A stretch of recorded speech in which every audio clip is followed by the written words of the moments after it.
Ngecen apa? Mau ngecen apa lu? Will never die, will Will never never die. die, will never Tapi nggak relevan, Mon. die. Jadi apa? Karena kita menang. kita menangan terus. Menangan terus. Menang terus. Jadi Kita satu-satunya tim yang yang belum kalah. Dari- Apa itu kalah? kata seorang Patrick Patrick. yang dia yakin Manchester United juara musim ini. Oh iya dong. Dan Minpor setuju sama gua. Walaupun League. kata Minpor cuma 2%. Kemarin ada si XG itu akun XG. Ah. Prediksi MU itu 2% masih bisa. 2% masih bisa juara, Mon. Berapa? 9 sekarang ya? 10, 9. 10 jarak 10. Arsenal. 10 jarak ke Arsenal. Tapi kan di Arsenal lu tahu kan botol club gitu yang udah duk.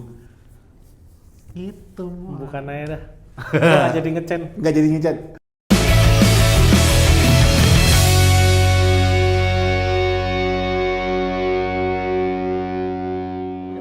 Kembali lagi di Parasama bersama saya Patrick dan Raymond Ibrahimovic. iya, Raymond Ibrahimovic.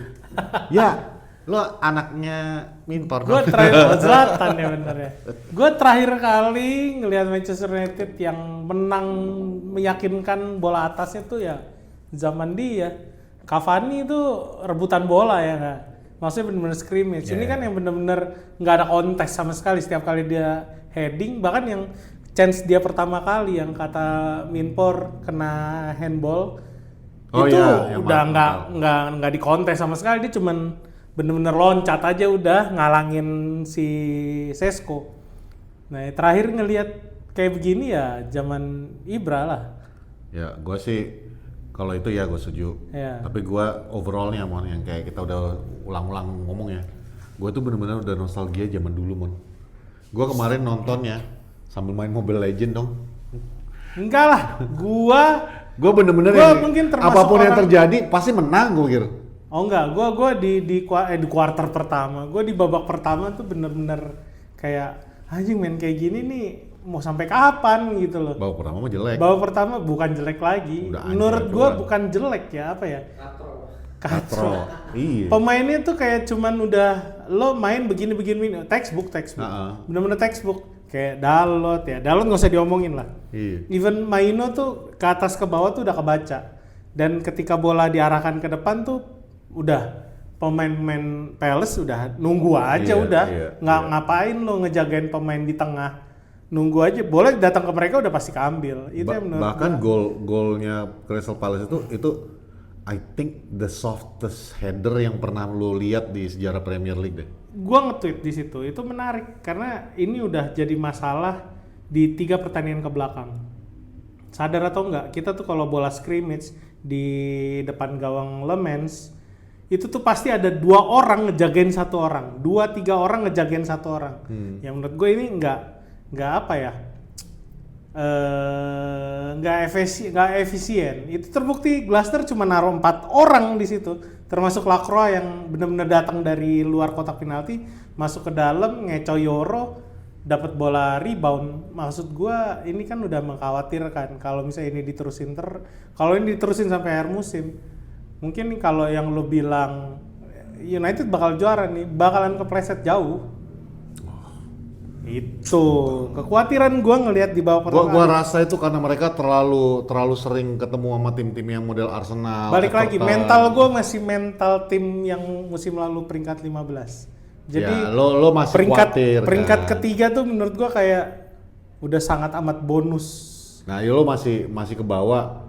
Lo ibaratnya kalau THR lah ya. lo ibaratnya kalau di tentara itu lo kena PTSD, men. Lo tuh masih kalau lagi tidur itu tiba-tiba ada orang yang buka pintu. Wah! Bukan PTSD sih, gue mencoba. Sorry ya kalau kalian bang udah sih nikmatin aja kita lagi menang. Ya justru ini kita lagi menang-menang gini ya menurut gue udah bonus banget sih. Jadi Besar pertama kita Iya, di 5 Iya. musim terakhir. Jadi ya nikmatin tapi dengan emang ada iya, kekhawatiran. 2000 terakhir 2000 zaman 2020 oleh iya. ya 2020 terakhir. pas finish posisi dulu. Nah, cuman ya kalau di Porsalang ini kan nih enaknya kan, lo dapat model Bang Emon yang istilahnya masih trauma dari bawaan musim lalu. Enggak tahu. Terus lu Bukan punya trauma, anjing. Bang Patrick yang Bikin bahasa sendiri. lah kan lu trauma. Bukan trauma. Apa dong? Gue mencoba realistis saja. Yang realistis. Terus lu punya Bang Patrick yang Yang halu. halu. Nah. Halu tapi bukan halu sih, Mon. Gua optimis. Karena gua ngelihat Ya optimis karena pemain kita bagus, udah itu aja. bukan pemainnya bagus. Gua ngelihat kan kita sering ngomongin Carrick ini seperti ini, terus ada yang mungkin perbandingan dengan Amorim yang sebelumnya apa lah semua. Gue udah gak mau ngomongin Amorim. Gue cuma ngelihatnya satu. Ini Carrick itu problem solver kalau gue bilang. Di pertandingan sebelumnya kena low block sama David Moyes. Solving it. Totally semuanya low block sih. Ya, cuman dia itu cari solusi. Dan kelihatan pas waktu di babak pertama mau habis. Ini gue ngambilnya dari Twitter sih, nggak pakai research. Dari saya kayaknya. Bukan dari kamu. Tulisan saya. Bukan dari kamu. Saya bacanya dari postingan ESPN FC. No, tuh kan gue jujur kan.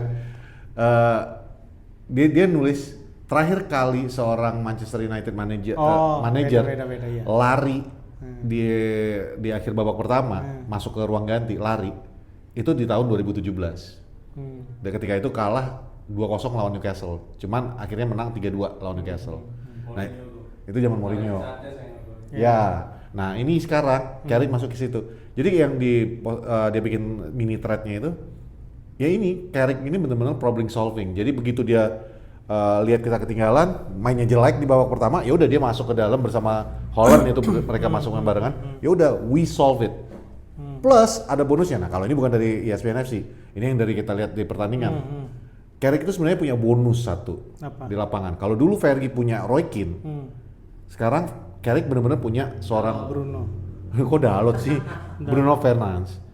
Lo lihat nggak berapa kali Bruno itu yang ngatur kayak Gua nggak mau ngelihat berapa kali, gua ngelihat dari 2020. Ya nggak bukan. Dia problem solving. Iya, cuman maksudnya di pertandingan kemarin aja, itu kan si Sesko berapa kali itu dikasih umpan true pass, dikasih umpan crossing, tapi nggak pernah di posisi yang tepat dan itu kelihatan tuh kesannya kayak Bruno itu marah-marah. Tapi kalau lu perhatikan, dia tuh cuma ngasih tahu lu masuk dan akhirnya yang golnya Sesko itu kan benar-benar lu masuk, lu potong di depan. Kayak di awal pertandingan ya, dia sempat diskusi pas lagi pemanasan. Iya. Dia ngasih tahu sebenarnya cara lo buat memenangkan bola. Bener. Bagaimana. Lu jangan nunggu dari situnya, lu potong yang menjaga. Kalau gue nangkepnya kayak lu badan lu tinggi, badan lu gede. Iya. Menangin itu bola udah pasti menang. Iya. Nggak usah terlalu cepet loncat, yang penting ketika bola udah mau sampai, timing lu tepat, lu pasti dapat bola. Gua rasa itu pembicaraannya. Dan alhasil itu jujur ya pas waktu gol itu it's just a header sebenarnya. Tapi itu header yang Ya, kayak itu kita lihat yang kayak lu ya, bilang tadi kan. Yang zaman-zaman dulu yang kita ngeliat kayak Zlatan. Dulu zamannya Fergie itu CR7. Ya CR7 bahkan Van Nistelrooy yang ibaratnya Beckham ngumpan dia tinggal dar gitu. Iya, orang-orang yang emang udah mempergunakan loncatan dia yang tinggi dan badan dia yang bagus, menangin duel atas sudah sesimpel itu. Karena ya penyakit nggak usah ngomongin back lawan lah, back kita juga kalau misalnya lawan udah loncat, ya kali Dalot udah sering kan kita kalah duel kan ya itu sebenarnya udah bisa menang. Cuman yang perlu disorot menurut gua problem solving apa ya, dia berhasil memecahkan masalah di babak pertama. Cuman balik lagi, gue ngeliat pemain-pemain ini ada sedikit perubahan mental. Kalau lo lihat ditarik 10 atau 11 pertandingan ke belakang musim lalu lah ya, kita kalau gagal, kita kebobolan di pertama kali, itu mental jatuh. Untuk bangkit tuh sulit banget, kecuali dapat momennya kayak waktu Maguire sama Hotspur tuh kan ganti-gantian, akhirnya dapat momen di situ kan 2 gol tambahan di menit akhir yang akhirnya kita lolos. Maksud gua ini tuh yang ketika kita udah ketinggalan, mood pemain tuh nggak jatuh. Gua ngeliat kayak Cunha masih kayak dari awal, Bumo juga masih fokus, Bruno masih bener-bener ngarahin, even Maino aja mainnya masih stabil. Masalahnya ini yang gue sempet diskusi sama Minpor tadi sebelum kita tag. Masalahnya udah tinggal pemain ini mau mau improvisasi, mau pinter dalam tanda kutip atau enggak, atau lu bener-bener ngikutin apa yang diarahin ke Erik aja. Kalau pilihannya itu menurut gua kita nggak akan kemana-mana. Tapi ketika di babak kedua mereka bener-bener improvisasi, contoh yang paling kelihatan banget, selama babak pertama hampir nggak ada bola dari belakang ya. Ketika Maino ke belakang, dia hampir nggak create chances buat Bruno. Nggak ada ruang buat Bruno kosong sendirian. Even ketika Bruno sendiri, dia nggak kasih bolanya ke Bruno. Itu perubahannya yang gue bilang. Gue nggak sempet ngerti tuh. Gue bilang, nih kacau nih kayak gini. Brunonya nggak dimanfaatin. Di babak kedua, baru mulai Maino tarik ke kiri, Yoro ke tengah, Bruno bebas. Dia kosong, dia harusnya ngambil, dia turun ke bawah, itu udah diisi sama Yoro. Bola diarahin ke Bruno, kosong. Bahkan golnya Sesko pun yang terakhir Bruno terima bola rebound juga udah kosong kan karena semua pemain ketarik. Yoro masuk ke atas, si Maino juga dapat bola udah tinggal nganterin bola aja ke depan. Tinggal gimana deliver si Sesko aja yang pada saat itu emang target man-nya. Menurut gua ini yang harusnya dijaga sampai akhir musim. Mood harus bener-bener ketika lo kebobolan duluan, ya lu main emang bener-bener nyari gol, emang bener-bener mau nyari menang lah, bukan nyari gol. Sebenarnya kalau lu ngasih contohnya musim lalu, kejauhan sih Mon. Musim ini aja kita masih seperti itu, waktu 4-4 lawan Bournemouth. Itu kan kita udah unggul duluan, terus akhirnya dikejar. Dan Dan ini itu kan at beda home, nih. ya. Dan mentalnya itu udah kelihatan berbeda, dan itu kita udah sempat bahas di 3 episode yang lalu tuh. Salah satunya, 2 episode yang lalu, yang gua memberi kredit kepada Steve Holland, di mana jarak antar pemain itu udah lebih rapatkan. Makanya mereka tuh bukan dirapatkan, lebih ke menurut gue seimbang sih sekarang. Kalau ya seimbang. Nggak ada yang kelihatan kejauhan, nggak ada yang. Kalau gue bilang sih jarak, makanya kita bisa sekarang shot passing. Ini yang udah kita bahas di 2 episode yang lalu. Kita bisa shot passing itu kan semua all credit tuh Holland kalau gue bilang. Dia itu benar-benar bisa membuat jarak antar pemain itu lebih dekat, lebih compact. Makanya ketika kita bertahan ataupun menyerang, itu passing-passingnya itu lebih dekat, lebih kalau satu orang nih kalah nih, one on one-nya, ada yang langsung mengcover. Itu yang menurut gua the biggest difference yang antara kemarin dan di bawah Carrick ini. So, ya call me halu atau apa, ya itu juga yang membuat gua yakin. Ini berapa sisa pertandingan? 10, 30 poin mah dapet coy. Amin. Cuman gue mau ngajak lu diskusi soal Sesko nih sebenarnya. Kalau ngomongin mood kita ini udah jelas nih pemain Manchester United yang beda nih musim ini. Asalkan ini bisa dijaga besok lawan Newcastle, kita bisa bertahan lah paling. Nah, mulai ikut halu kan? Kita enggak, maksudnya kita bertahan nggak kalah. Padahal kan kita masih ketemu sama Liverpool ya. Nggak kalah. Maksud gue ini mood yang udah berbeda. Ini pemain yang mentalnya udah beda lah semenjak dibawa Carrick. Mungkin mereka juga sadar Carrick nih udah megang berapa piala, gua seberapa sih gitu. Jadi gua harus dengerin orang yang udah melalui semuanya kan. Ada satu yang, jadi sebelum pertandingan kemarin, gue sempat nonton video tentang Michael Carrick-nya. Jadi gue lupa yang mana yang bikin Sky Sport atau siapa, pokoknya official English antara BBC atau Sky Sport gitu. Dia interview Michael Carrick dan Sky Sport dia interview Sir Alex Ferguson. Jadi salah satu yang menarik bagi gua, Fergie mengatakan, way before he became a manager, he was already managing the team. Di dalam tim. Itu gue setuju. Jadi Fergie itu melihat bahwa sebelum menjadi manajer pun ketika dia masih pemain, dia nge-manage pemain-pemain yang Lu kira kita bisa menang 7-1 lawan AS Roma? Iya, itu AS. Kan dia yang ngatur tengah itu. Dan dia bikin gol pertama kan. Jadi 2 gol dia. Nah maksud gua Carrick itu yang korelasinya dengan pembicaraan di awal tadi.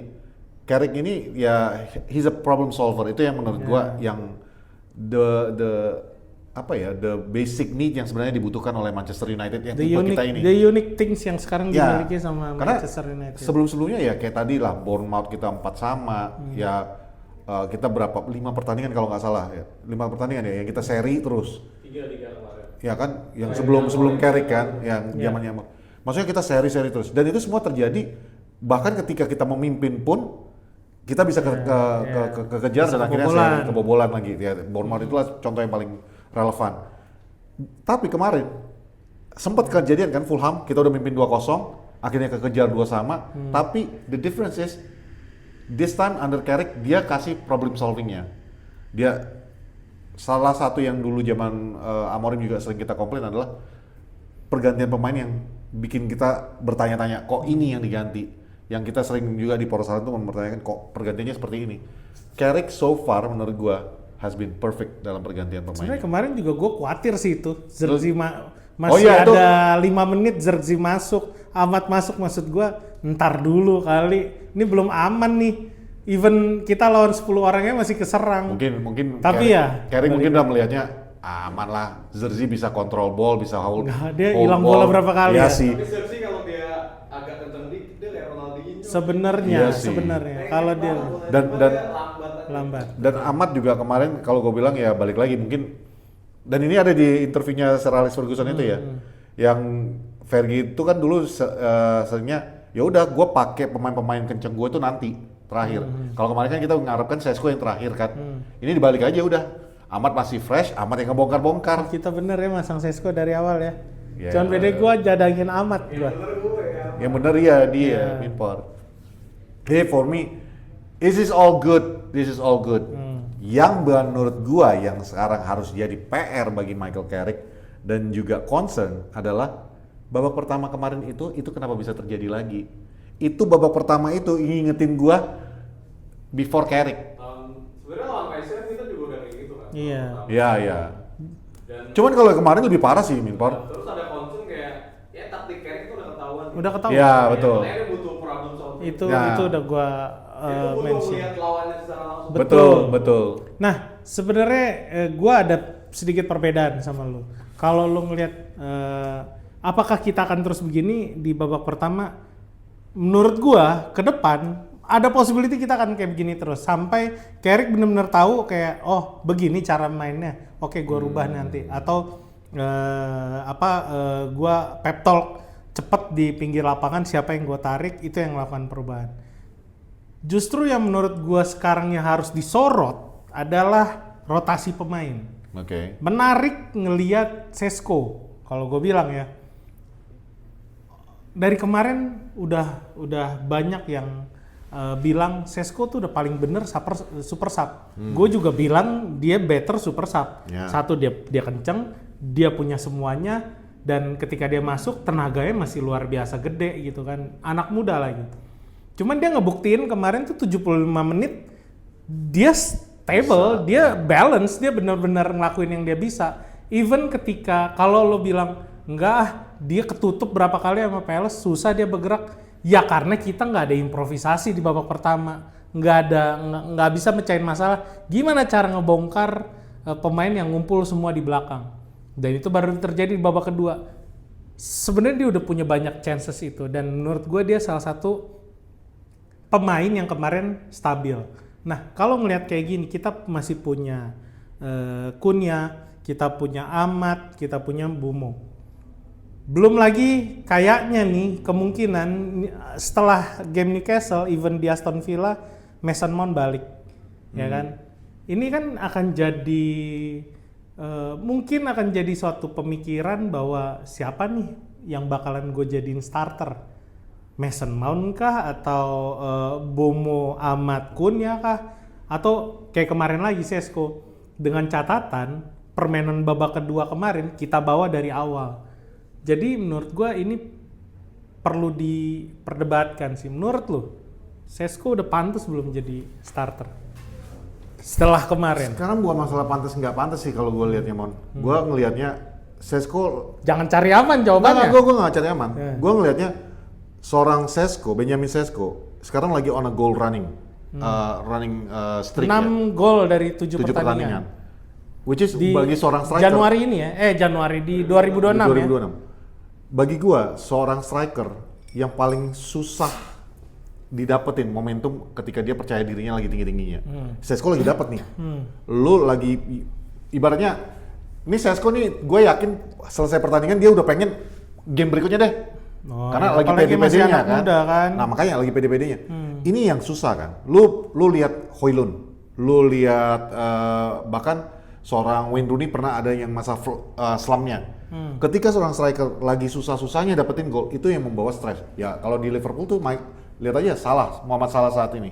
Seperti apa efek. Tapi kan Liverpool salah dia sendiri yang menyebabkan di luar itu masalah di luar itu maksudnya mindsetnya. Yang gue mau maksud itu adalah seorang striker itu mindsetnya itu ketika dia lagi pede, ya udah pede. Dan kalau apakah Šeško udah pantas atau tidak jadi starter, menurut gue irrelevannya kenapa? Karena Šeško lagi pede. Kalau memang Michael Carrick mengatakan, oke, lu mampu, dan kemarin udah membuktikan diri bahwa gue bisa bermain 70 menit dan gue tetap bikin gol, play him.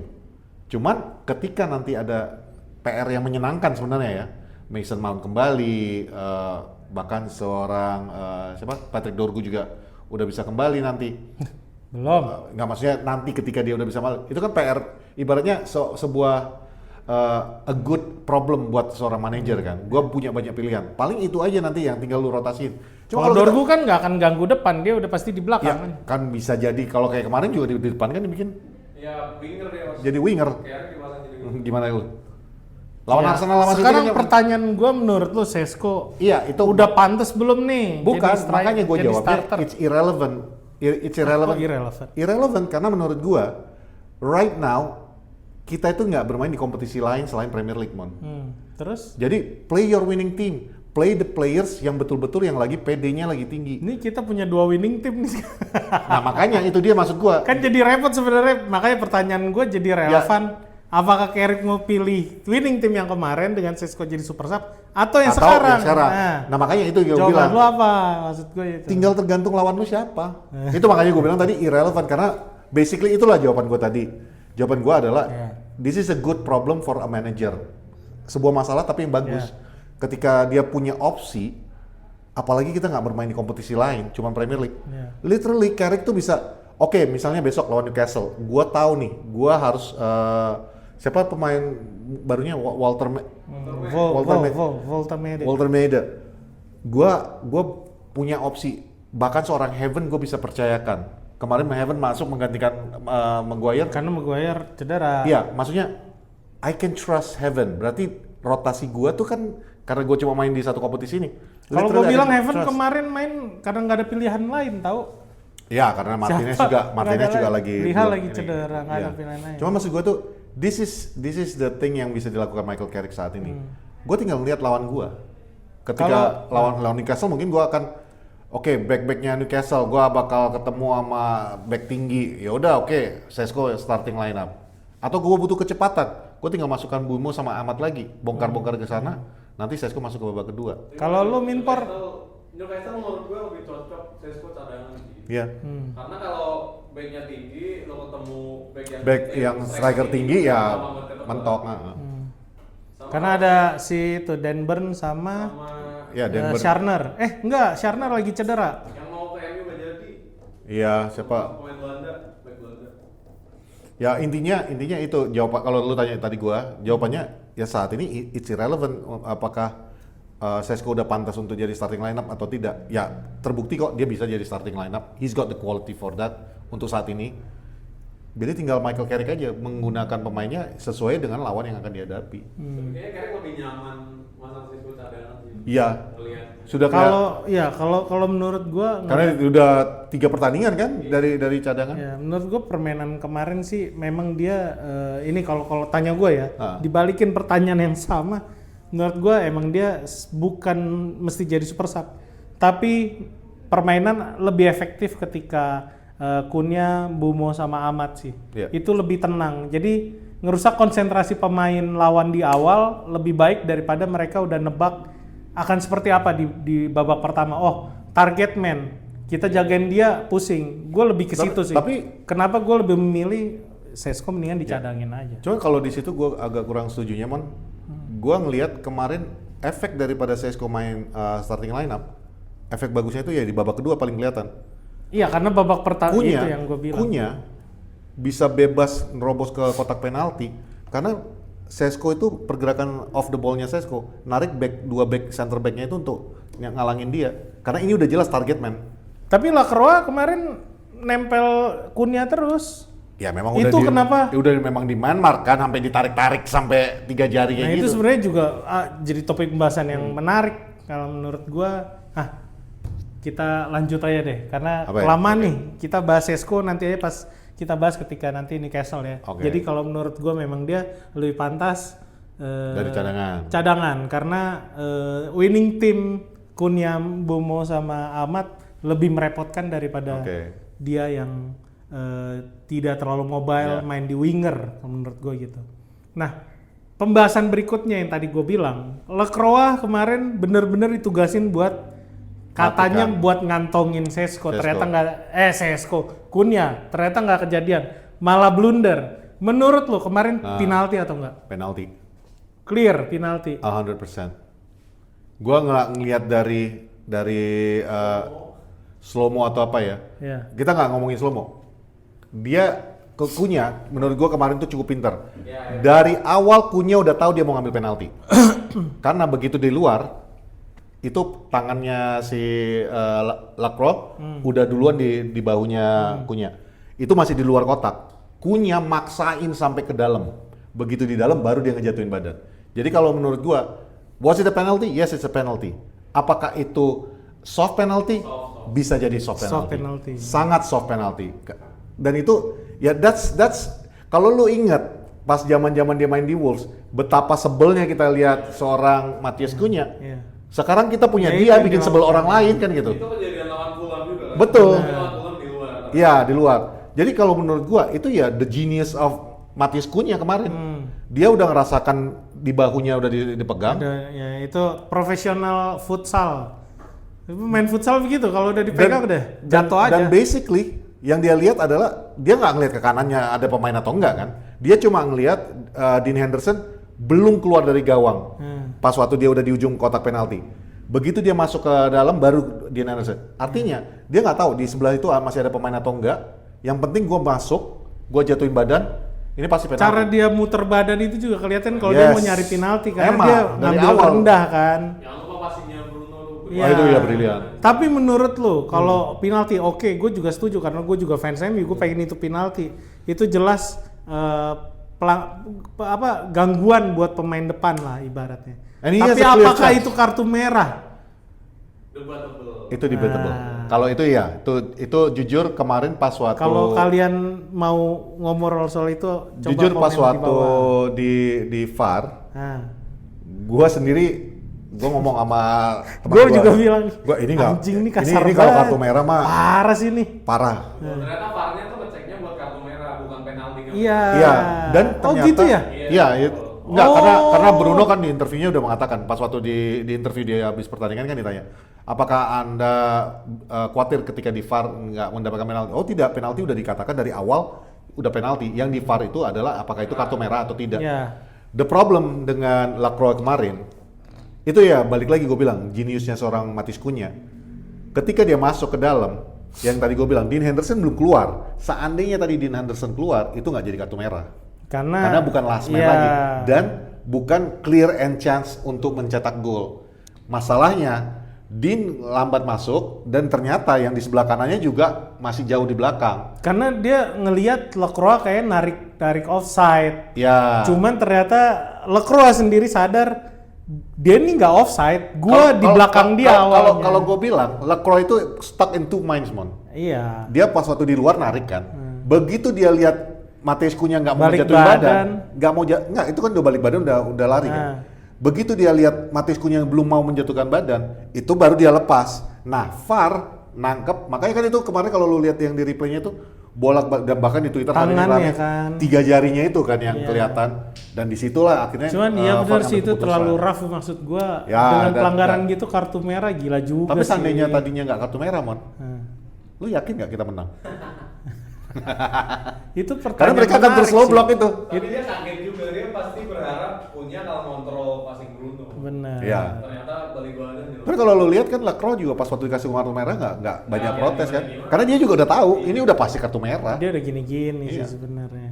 Jadi ya, was it a penalty? Ya, menurut gue itu penalty. Was it a red card? Menurut gue terlalu harsh lah untuk ngasih Kita kartu ada merah. 2 momen penalti yang tadi dicek VAR juga. Ya, yang handsball ya. Handball sama Ya, yang handball. terakhir itu penalti. Ya anggap aja gini Minpor. Selama ini kita yang nggak dapat penalti yang mereka kita dicurangin, anggap aja kemarin udah dapat bonus ini kan gitu. Iya. Gosok voucher lah hitungannya. Kalau kata Glasner itu bonus Old Trafford. Cuman ada satu yang lucu kemarin di interviewnya. Iya, Glasner kenapa nggak marah-marah yang kayak gimana-gimana Nggak. ya? dia mah- gitu, Bang. Gua kemarin yang lucu menurut gua di interviewnya Bruno Fernandes kan ditanya tuh tentang penaltinya itu. Dean Henderson kan terkenal jago nepis penalti. Oh iya. Bahkan yang gua juga nggak tahu tadinya pas di interview Gue itu agak khawatir karena gue tahu informasi Bruno dari awal kali datang ke Manchester United latihan penalti sama Dean Henderson. Plus, Makanya gue ketahan nih si anjing nih. Gue diingetin nih, waktu lawan Nottingham Forest kan gagal penaltinya Bruno. Iya. Itu Dean Henderson kan. Jadi Bruno jawab, pas waktu mau ngambil penalti itu ternyata dia ngomong sama Dean Henderson. Dean Henderson bilang, lu ke kanan aja lagi kayak kemarin. Iya. Kalau lu ke kiri gue tepis, man. Lu kan sukanya ke kanan, jadi kayak dipancing-pancing gitu. Dalam otaknya saya, kata Bruno, saya udah kepikiran untuk ngikutin omongan dia. Tapi saya pikir dia nyuruh gue ke kanan, ya udah gue ke kanan. Untungnya gol kata dia. Cuman ya that's the relationship antara seorang Dean Henderson. Walaupun banyak juga di Twitter katanya Dean Henderson nggak menghormati tim lamanya, apalah, Enggak banyak sih, komplain. itu pure menurut gue apa ya? Hitung-hitungan Banyak banget. hitung-hitungan Dosanya penalti gila. dia sama Bruno kalau menurut gua karena dia kan juga sempat bilang kan lo biasa dia nunjuk kiri atas. Iya. Berarti arahnya Bruno di arahnya dia kanan atas. Iya. Itu kenapa dia ngambil lo kayaknya kalau gua terjemahin lo biasa itu kanan atas gua. Kalau nggak bawah kan dia nunjuk Iya, begini iya, kan. iya. Tapi lo ke bawah gitu dan lo datar lo kayak lo belajar ya selama ini. Gua tuh nggak pernah terima penalti Iya, gitu iya. dari lo ya. Makanya Bruno kayak udahlah santai. Kalau gua mau nyari gol kan. Lo tau nggak Minpor? Nih khusus buat seorang Minpor ya. Dean Henderson kemarin penyelamatan banyak kan Minpor? Banyak banget kan? Bagus kan ya Minpor ya? Itu bersama De Gea dijual barengan. Bingung. Diganti ama ini yang dibela-bela ama ini. Yang katanya Onana katanya pengen kembali lagi dan memperjuangkan posisinya di Manchester United. Udah gitu teman baiknya Onana mengatakan Onana itu punya kualitas dan punya skill. Dia paling senang kalau sudah mendapatkan sebuah tantangan. Dan menurut saya tantangan yang ada di Manchester United saat ini akan membuat seorang Onana mencapai potensi terbaiknya. Nih jawaban gua buat lo Onana, pret, cabut lo. Gila lo Liga Turki aja lo kagak bisa clean sheet. Ngarep balik lagi. Henderson kasihan di zaman dia. Siapa? Dia nungguin De Gea. Iya, dia Iya, nungguin iya De Gea. betul. Begitu jadi kiper utama dia sempat cedera. Iya betul. Udah gitu. Tapi sebenarnya zaman dia pun menurut gue dia nggak khawatir kehilangan pekerjaan. Ketika dia jadi kiper, dia balik ke Manchester United sebenarnya semua udah pada nawar kan. Even Udah. yang gue inget Arsenal juga ikutan nawar. Karena waktu di Forest bagus banget dia. Iya bagus Bahkan banget. sebelum dia balik ke Manchester United, dia di loan kemana sih? Gue lupa. Bukan. Yang sebelum dia balik ke Manchester United. Sheffield. Di Sheffield United. Di Sheffield United aja kan dia jadi sebagai kiper andalannya kan. Intinya For dia me, Endo is one of the best. dia nggak mengulangi kesalahan yang sama yang dilakukan sama Jesse Lingard. Ketika Apa dia balik ke Manchester United, banyak loh yang nawar Jesse Lingard tuh. Tapi Ya. dia tetap bertahan, gue Manchester United. Malah gagal. Tapi sekarang kita ngomong kayak gitu, Mon. Pas waktu dia pindah, gue juga sebel liat dia. Hah? Dia kan yang ngomong di interviewnya. Jadi pas waktu dia dipinjemin ke Nottingham Forest, itu kan masih sebelum Ten Hag tuh. Iya. Sebelum Ten Hag kan dia dipinjemin. Terus waktu Ten Hag datang, Ten Hag minta dia balik kan. Ten Hag minta dia balik, tahu-tahu si Henderson bikin interview. Gua nggak mau balik ke sana. Gua nggak akan mau. Buat apa? Apapun kata dia, gua nggak akan mau balik. Itu Iya. itu yang akhirnya Ten Hag bilang ya udah gue jual. Iya, maksud gua ini anak yang udah ngelihat pengalaman kalau gua emang lagi bagus di luar ya rezeki gua bukan di Manchester United. Karena Ya. waktu itu lo berhadapannya sama De Gea Ya. kan. Coba kalau dia sebel banget kali ya. Sama Nana. Enggak, dia sebel banget kan. Enggak, tadinya kan waktu dia di loan out kan dia masih ada De Gea kan. Iya. Toto udah habis di loan out, dia udah bikin interview, Toto Onana yang masuk. Ya, lihat kayak gini mah gua yang jadi kiper utama. Tapi kan pada saat Onana masuk kita dijanjikan apa highlight betapa hebat Onana di Inter Milan. Gila lo baru bisa ngomong sekarang karena Apa tanya Minpor dari hari pertama Onana masuk ya, Oh, gitu ya? masih sama host yang lama. Gua udah bilang ini sampah, gua bilang. Baru debut udah marah-marahin Maguire anjing. Yang dia marah-marahin Maguire, gua juga dulu gak suka-suka banget sama Maguire. yang parah yang gol pertamanya itu luar biasa sih. Gua dari hari pertama Onana datang gua udah bilang ini Itu sampah. Pertandingan persahabatan kan yang Iya, di betul banget. chip. Iya. Marah-marahin Maguire. Enggak, maaf ya. Gua Itu- bukan ngomong kayak gitu sekarang. Gua ngomong gitu dari awal. Gua ngelihat highlight dia di Inter, menurut gua wah cukup menjanjikan nih refleksnya nih. Tapi pas gol pertama dia kayak di chip begitu dan dia jauh banget, menurut gua kayak anjing. Gua kalau ingat Onana. beli kucing dalam karung. Gua kalau ingat Onana, gua cuma ingat satu, Mon. Apa? Lawan Brighton. Yang blunder, enggak bukan debutnya. Yang- Kita lagi lawan yang dia bola udah dapet nih, ketepis di tangan, terus kelepas sendiri dan akhirnya diambil sama Mitoma dengan segampangnya. Yang lawan Wolves juga. Yang Wolves tuh parah lagi. Dia mau passing. Lah, yang lawan Wolves Yang dia passing ke, dia maksudnya passing ke siapa? Entah Maguire, entah si Bruno ke tengah.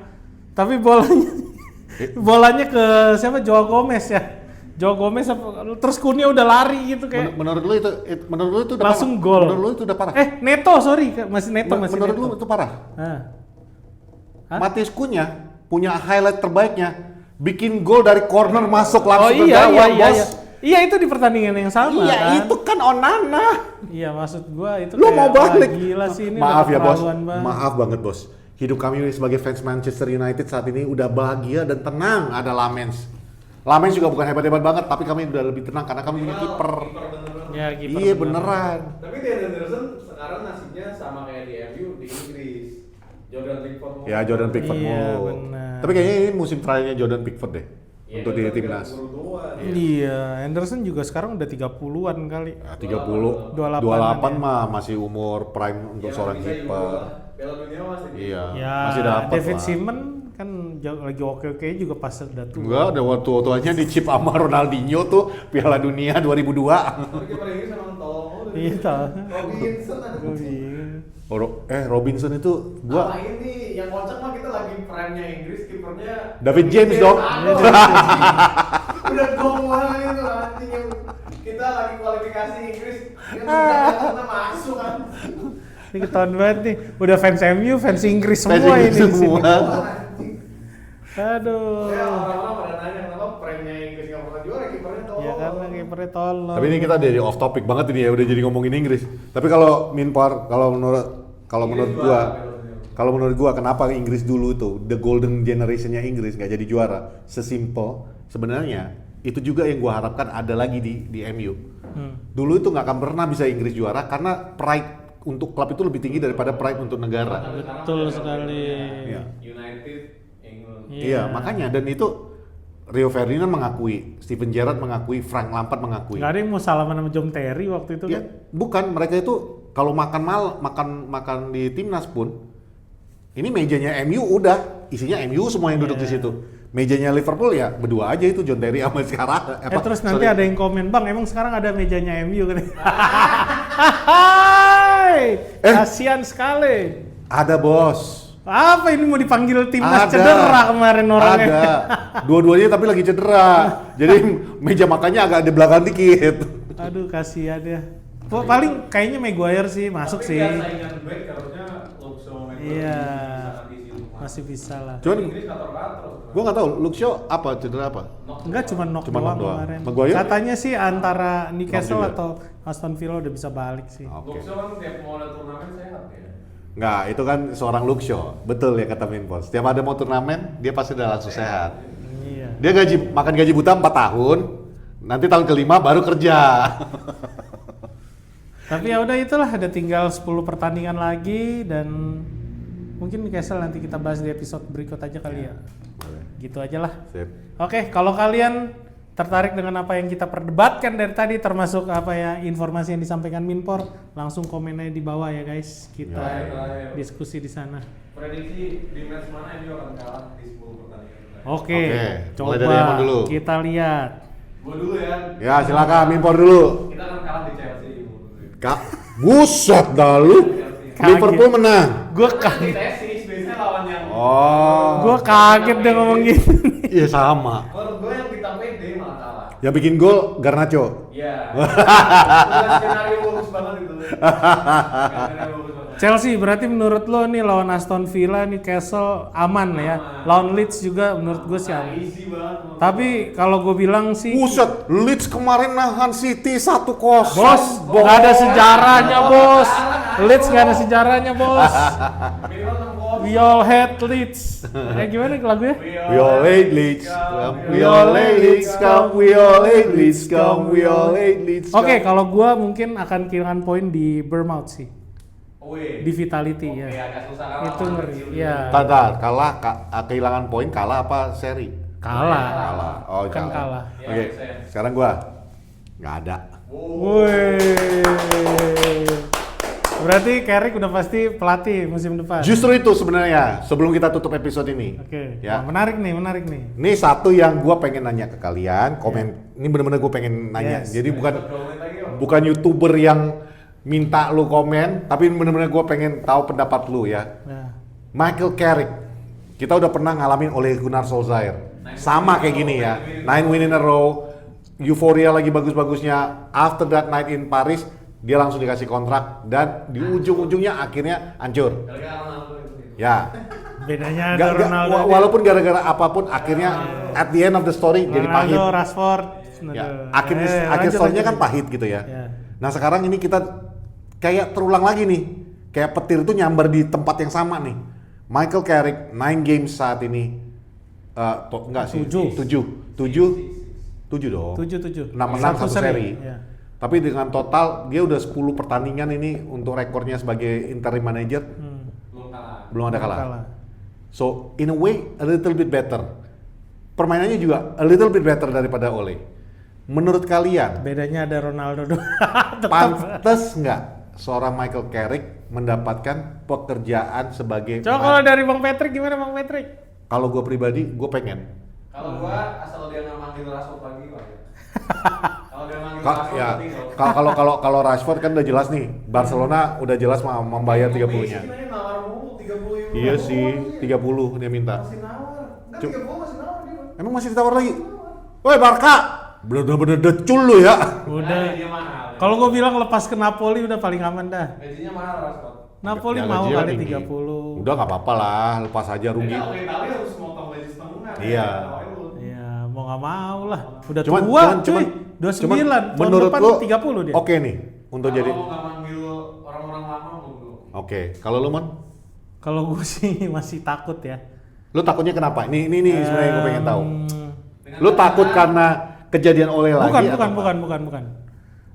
Apa yang dibawa sama Carrick nih apa yang udah pernah kita saksikan dari lama. Belum kalau misalnya kita punya pemain-pemain yang sekaliber Bruno, gue ngomongin pemain tengah yang pinter dan punya visi bagus yang bisa bawa temen-temennya. Ini Bruno udah tua nih. Kalau misalnya dia nggak ngebawa penggantinya Bruno, 1-2 orang pemain bertahan yang kuat juga, mendingan jangan Carrick deh. Oke. Karena permainan ini akan mandek di situ. Udah itu aja. Nah, kalau gua nih, gua ngelihatnya dari satu faktor Wilcox. Ya. Karena siapapun yang akan datang kan dibilang akan sebagai head coach, bukan sebagai manager. Artinya, gua langsung mencoret nama besar kayak Ancelotti, Tuchel, Enrique, itu semua gua coret. Ya, karena mereka ini adalah tipikal manager. Nggak akan mau namanya Wilcox yang membeli pemain, gua tinggal mainin. Menurut gua Michael Carrick is the perfect man for it.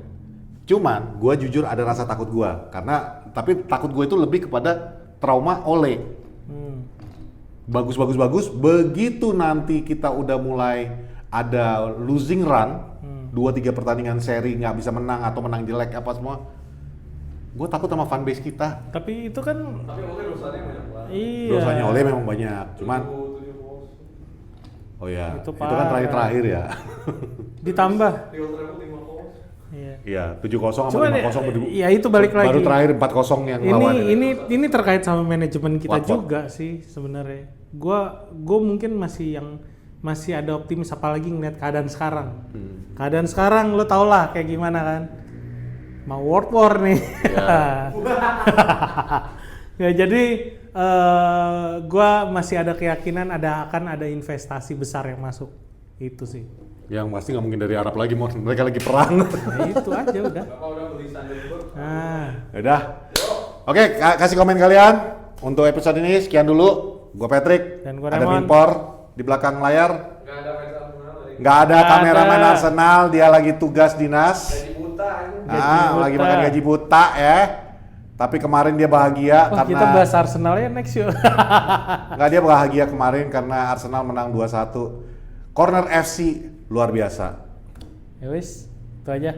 Kita baru selang. Thank you. Bye.